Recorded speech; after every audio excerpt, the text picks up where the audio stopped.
it is an ordinance? Would that be a requirement? No, if it's a local law, we'd have to have a hearing, but not for an ordinance. But on the other hand, if someone wanted to come to citizens to be heard and so forth, or just contact council members, this is the type of thing that I feel, people are very capable of providing advice, both to improve the law and to point out any problems with it. Before we take, if I could, then hear them all and then I'll respond. Well, Yeah. No, good. I was going to answer some points.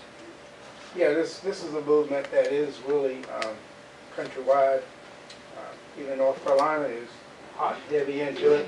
I'm from the eastern part of North Carolina. I walked out of my front yard into the tobacco field because I'm from a tobacco farm, okay? But this is something I'm very much in favor of.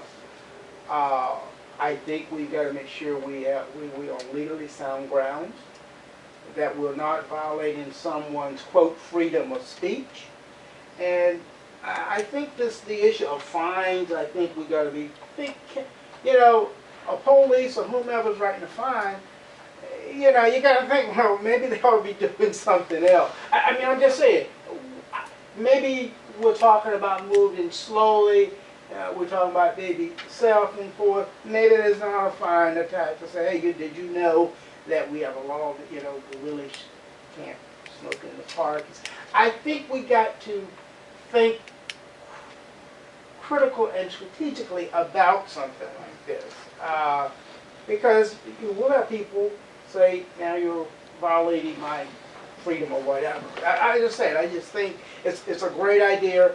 I want to move forward with it, but I think we want to make sure we kind of got all the pieces of it. No, I agree 100%. I mean, I agree with what you're saying. I think it's a good thing to do it. They're doing it in New York City, and I think it's pretty safe constitutionally. I don't think that that's going to become an issue. But I do think that it's not just the inhalation of the smoke by bystanders, but it is the mess. I mean, people just have an approach to just, and there's not much really, honestly, another option, because the other option is to throw the lit cigarette or cigar into a garbage can, which creates a whole nother issue.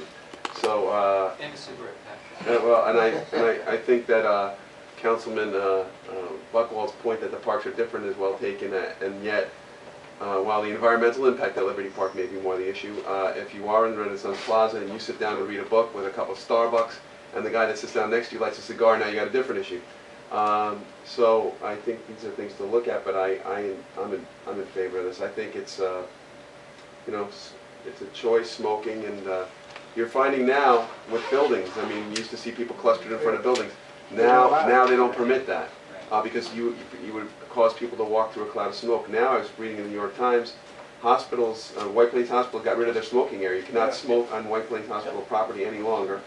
And if you look at recently, the Times, there was an article that many hospitals are now not hiring you if you smoke, because they estimate that a smoker costs them $3,400 to $3,600 a year in lost productivity and health issues.